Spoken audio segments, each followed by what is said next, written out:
The hype on this game was essentially meant to be whoever wins this game is undoubtedly the best team in Europe right now. And we won. We are the best team in Europe right now, people. Because we didn't just fluke the win. We sucked them in. Pause. Jesus Christ. We let them have the ball for like the first 20 minutes. Let's see what you man can do. Let's see what you man have got to offer. And when we saw that they had nothing, they had no answers to all the questions we asked them. We asked them, what can you do when you have the ball? We asked them, what can you do? Can you break down our defense? And their answers to those questions, hey, I guess they scored one goal, but it was after. And that was due to, listen, that goal is really on Lewis Skelly, man. And I guess Raya as well for not being able to stop it because that shot was straight at him. But hey, see, listen, Lewis Skelly is just a product of what happens when you're not match fit. Lewis Skelly has not played a lot of games. So to just chuck him in, for him to just put the levels, hey, he actually does get credit for that. But the game is the game. The margins are slim. It would have been so great to protect our clean sheet, but fair enough. Our first goal conceded was against the second best team in the competition, people. I can live with that. I can live with that. It's not the end of the world. Now moving on, like the game, as the game progressed, man, it was a very tactical game. You versus me. Let me see what you got. And as time progressed, it was like the players realized that wait, these man ain't on shit. These man are not on nothing. These man are not on nothing. And when we smelt blood, people. We smelt blood. First of all, tested them with some set pieces, and they saw that our set pieces are cash money. Our set pieces are immense. Our set pieces are intensely accurate. That is incredible. We could have scored three more goals from set pieces. We just headed them wide. And there's times like this that you miss Gabriel. But fam, none of our defenders put any foot wrong. And I have this low-key agenda that like, yo, I won't be mad. I'm not really mad at the fact that Gabriel's out of the team. There, I said it. I'm not so mad at it, bro. And this is the beauty of having a squad. Havertz and Gyökeres injured, no problem. This is the machine that Mikel Arteta has built. And it's in a way where you can see that they've all bought into his philosophy and his ideology. And you're all on the wave. It's a machine. But this is, the more I watch these games, the more I realize that, yo, our actual most important player is Declan Rice, bro. Declan Rice is on 4 yellow cards. And he's played 2 games, nothing. And he's been winning the ball so much. Declan Rice is actually a unicorn. Declan Rice being our only is the more I understand Arteta, the more I see that yo, this guy was worth. This is why when we say is like it feels bad that we paid for Declan Rice was 105 million, bro. In a world where Isak and Verts are going for a lot more than that, it feels like a robbery. But I'm not gonna carry that stupid agenda, bro. See, players should even be worth up to 100 million in the first place. The market is spoiled, man.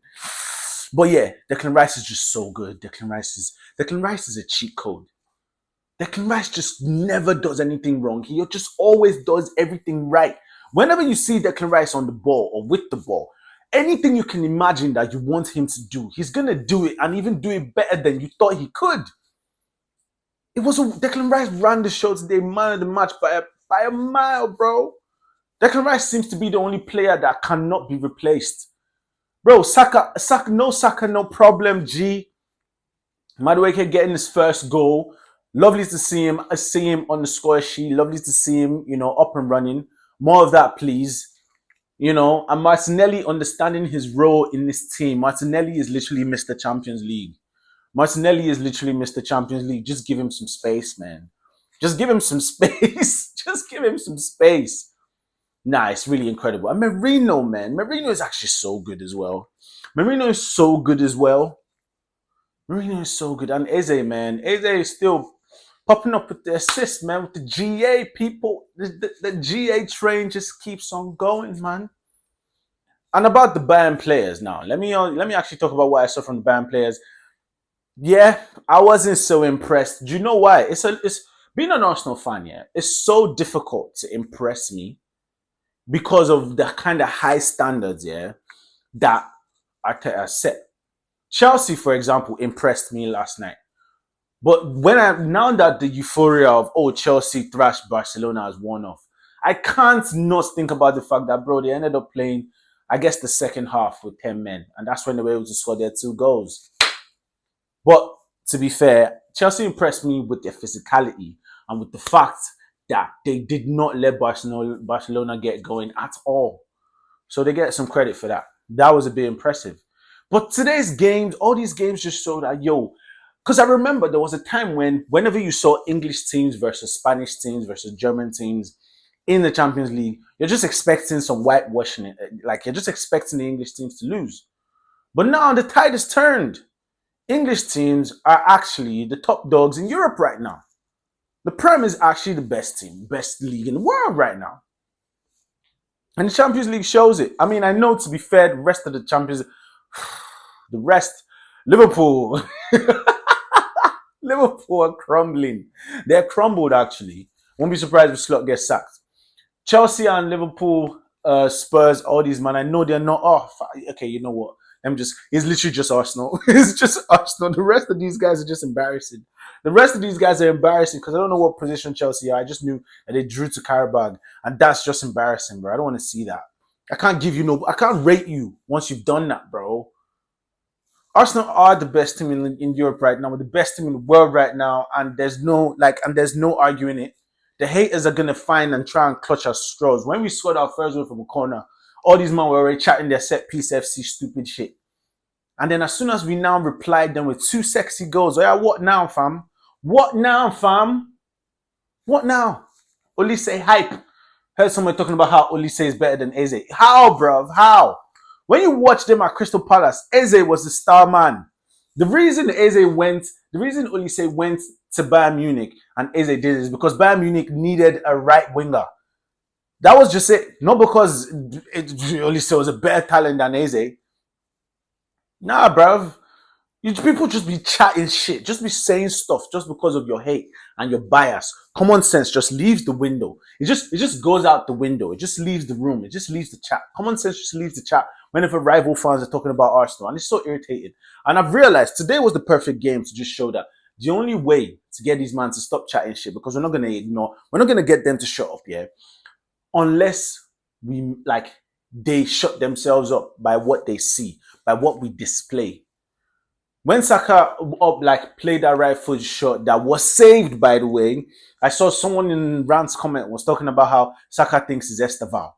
Saka that has a whole catalogue of scoring right-footed goals on that side. What Esteval did yesterday. Now you're trying to chat shit, talk about this is why, Chelsea fans, no brain cells, bro. It's not even just them. It's everyone else. Once Arsenal is involved, brain cells leave the window. Almost like they cannot believe what they're watching. They cannot believe what they're seeing. It must be studied. It needs to be studied. I'm actually curious to see how these guys will interpret us winning the Champions League and the Premier League and the FA Cup and the Carabao Cup this season. And I've already explained why I think we're actually going to do a full sweep. Because when there is no drop-off, no matter who plays, there's no way you're not going to win every competition you're in. As in, when your starting lineup in every competition that you're playing is better than your opponents every time, every iteration of our starting lineup using our squad is always better than everyone we face. And it will continue to be better because more men will come back from injury. And these guys will end up playing with themselves even more. Lewis Kelly will get more match fit. Eze will gel more with these men. Madueke will gel more with these men. So it's only going to get better, bro. And the way I smell this team, it feels like they're actually going to buy some more players in January.